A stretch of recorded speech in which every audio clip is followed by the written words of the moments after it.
फिर क्या करोगे? और अगर तुमने बनवा दिया तो बंद होकर के रख जाएगा, 1 दिन लगेगा, उसमें भी सिक्योरिटी गार्ड लगेगी, तब लगा पाओ। ये तो भावना है। आप कभी केसरिया गए? हाँ गए। केसरिया जहाँ वहाँ भगवान के ऊपर सोने की आंगी पहनाई जाती है। तुमने तो देखी नहीं होगी, नहीं देखी होगी। सोने की आंगी वहाँ पहनाई जाती है, श्वेतांबर लोग पहनाते हैं। उसकी राशि है 11,000 रुपये, फीस लगती है। 11,000 रुपये पहले रसीद कटाओ, तब वो तुम्हें पहना करके दिखाएंगे, आगे कुछ नहीं। और आधा घंटे के बाद वहाँ 4 पुलिस के गार्ड खड़े रहेंगे, गनमैन, और आधा घंटे के बाद वो उतार के रख दी जाएगी। पुलिस की कस्टडी में वो आंगी निकलती है। मालूम है कितनी भारी है वो? 35 किलो की आंगी है सोने की, जिसको उठाने में ही हमें पसीना आ गया। जब हमें दिखाई गई तो हमने देखा, और 1.5 किलो उसमें हीरे लगे हैं। और एक डायमंड है सबसे बढ़िया, वो यहाँ लगा है, वो बिल्कुल प्योर है। शेष तो कम कैरेट के हैं, लेकिन 1.5 किलो हीरा और 35 किलो सोने की आंगी किसने बनवाई? महाराणा प्रताप ने। उनके उसमें मंत्र, अब उनकी भावनाएं, तो जितनी उत्कृष्ट भावनाएं होती हैं उतनी ही उत्कृष्ट विचार होता है, और उतनी ही उत्कृष्ट प्रतिमा सामने नजर आती है। मुझे याद आता है, अब मुझे ये नहीं याद है कि वो कहाँ पर है। एक सेठ जी थे, मेरे पिताजी बताते थे, 7 मंजिल का उनका मकान था। 7वीं मंजिल पर उन्होंने एक मंदिर बनाया था, वो पूरा सोने का था। भगवान सोने के, कलश सोने के, छत्र सोने के, चमर सोने के, सब सोने का था।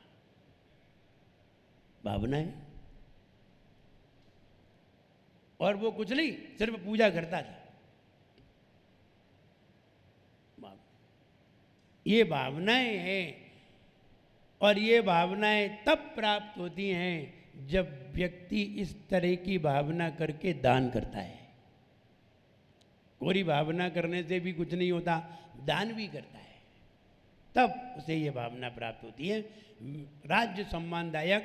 हमें भगवान के ऊपर, चलो हम भगवान की स्थापना नहीं कर पाए, चलो एक छत्र लगा लें।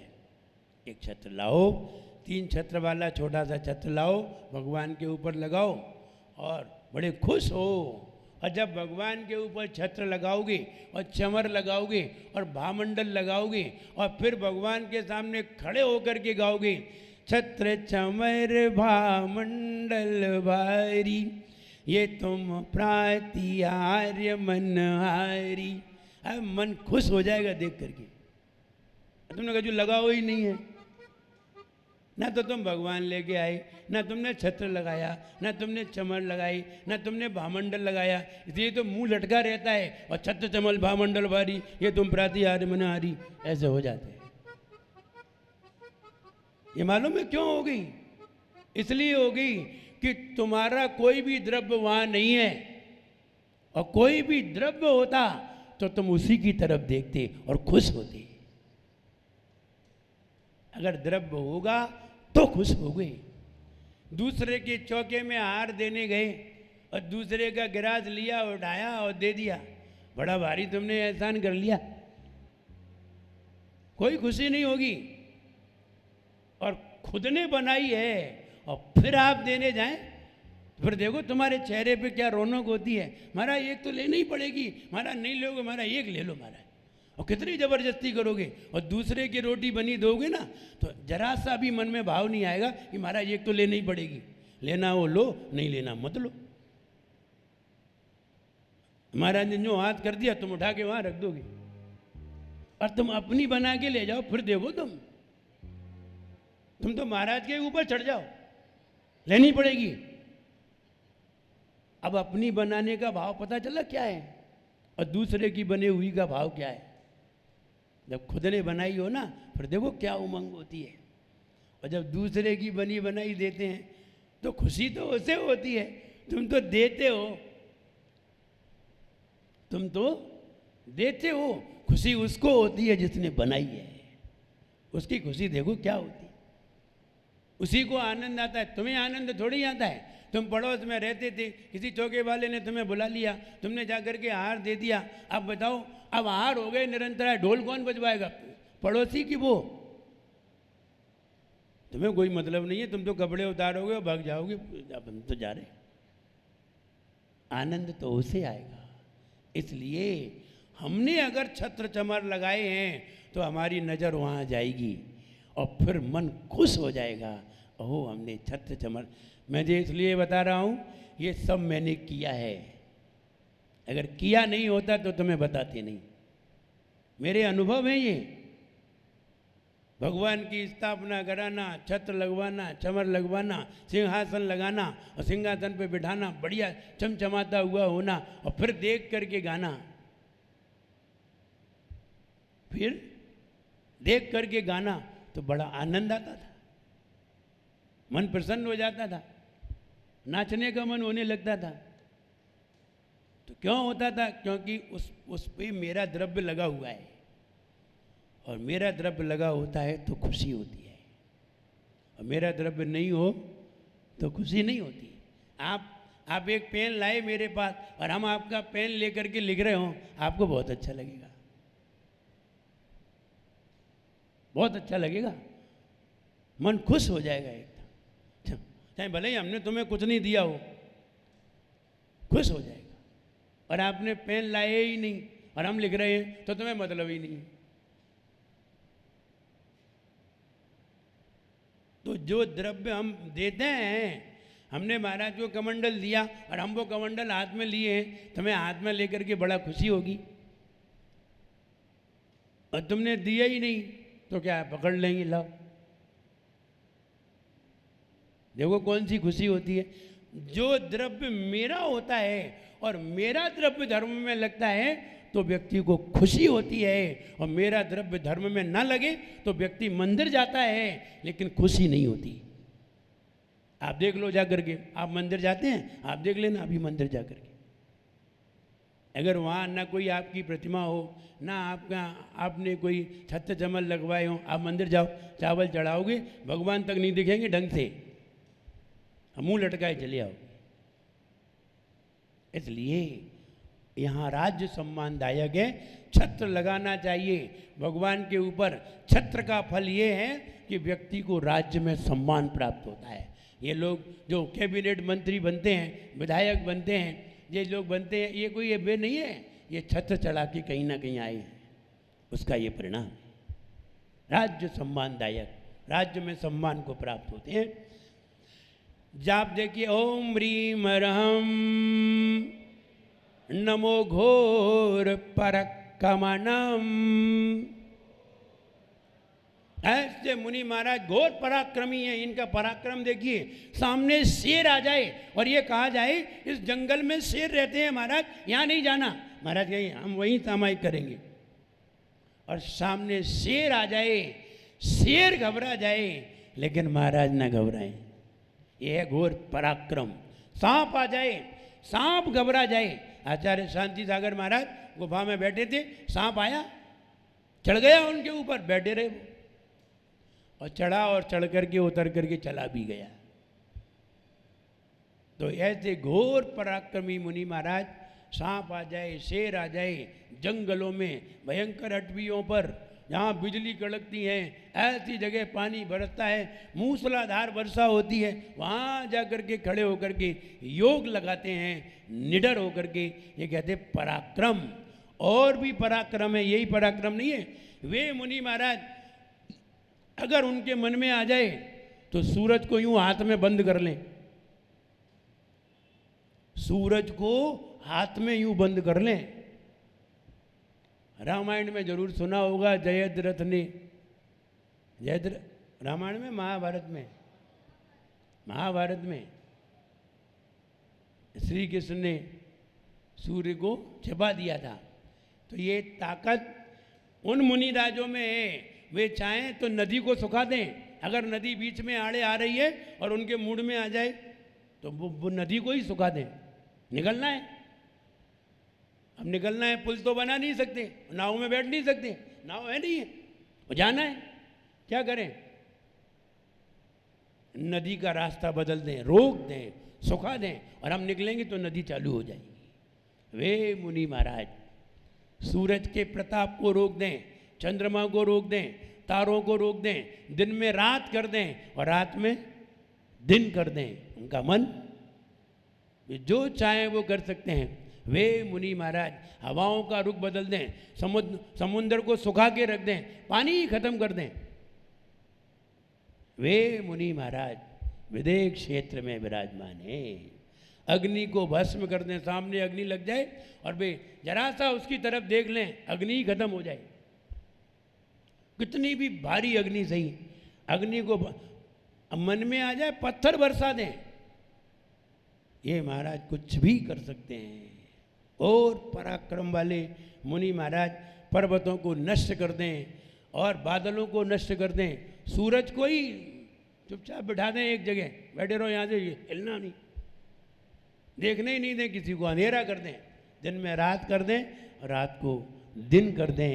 ये मुनि महाराज विदेह क्षेत्र में विराजमान है। उन मुनि महाराज को मेरा प्रणाम होगी। ऐसी ताकत कहीं यहाँ दिखा नहीं दे, एक आध मुनि महाराज सब पागल हो जाए। लेकिन ये वे मुनि महाराज हैं जो जमीन पर नहीं रहते हैं, ऊपर चले जाते हैं, तुम देखते ही रह जाओगे, वे चले ही जाएंगे। तो वे मुनि महाराज, आइए अर्थ देखते हैं, जरा चित्र की ओर देखिए। आदिनाथ भगवान विराजमान और भगवान की बाजू में तीनों लोक का नक्शा भी विराजमान है। तीनों लोक के नक्शे पर 3 छत्र लगे हुए हैं और भगवान के ऊपर भी 3 छत्र लगे हुए हैं। ऐसे ही छत्र भगवान के ऊपर लगाना चाहिए। सबसे नीचे बड़ा लगाना चाहिए, उसके बीच में मीडियम लगाना चाहिए और सबसे ऊपर छोटा लगाना चाहिए। इसी तरीके से छत्र लगाए जाते हैं। और छत्र माने छाता, छत्र माने छाता। छाता कब कब लगाया जाता है? छाता कब कब लगाया जाता है? छाता का प्रयोग कब कब होता है? जब नंबर 1 जब पानी बरसे, नंबर 2 धूप हो, नंबर 3 कुछ नहीं, धूप और पानी।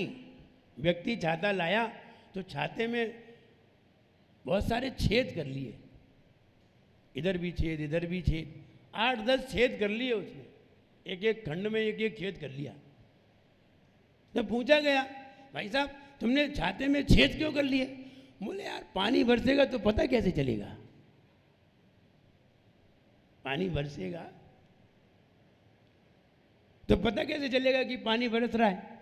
इसलिए छाते में छेद है। भगवान के ऊपर कितने छत्र होते हैं? 3।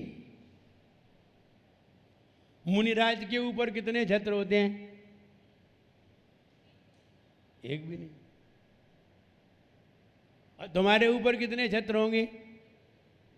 हम अपने आप ऊपर छाता लगा लेंगे, अपने ही हाथ से लगा लें। कौन लगा रहा है हमारे ऊपर? वो शादी हो और शादी में उसे 500 रुपये दिए जाएं तो वो एक छतरी लेके खड़ा हो जाएगा तुम्हारे पास आधा 1 घंटे के लिए, उसके बाद छतरी उतार देगा। वो तो आर्टिफिशियल है। कौन छत्र लगाता है? भगवान के ऊपर कौन लगाते हैं? देव। और तुम्हारे ऊपर कौन लगाते हैं? कोई नहीं लगाता, हम ही अपने हाथ से लगा लेते हैं। हमने काम ही ऐसे नहीं करे हैं जो दूसरा लगाए,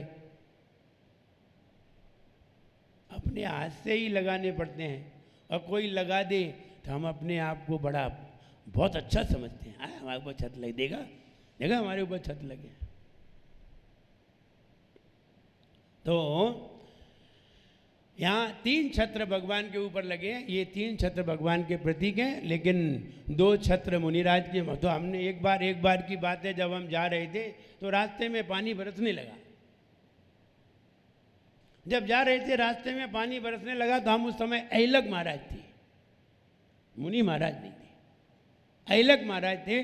और हमारे साथ में एक मुनि महाराज थे जो आपने अभी देखे होंगे, उनका नाम अब है बसुनंदी, पहले उनका नाम था निर्णय सागर, मुनि थे। तो वो भी हमारे साथ, हम उनके साथ थे। और एक महाराज और थे, 3 महाराज थे, एक मुनि महाराज, 2 अहिलक महाराज।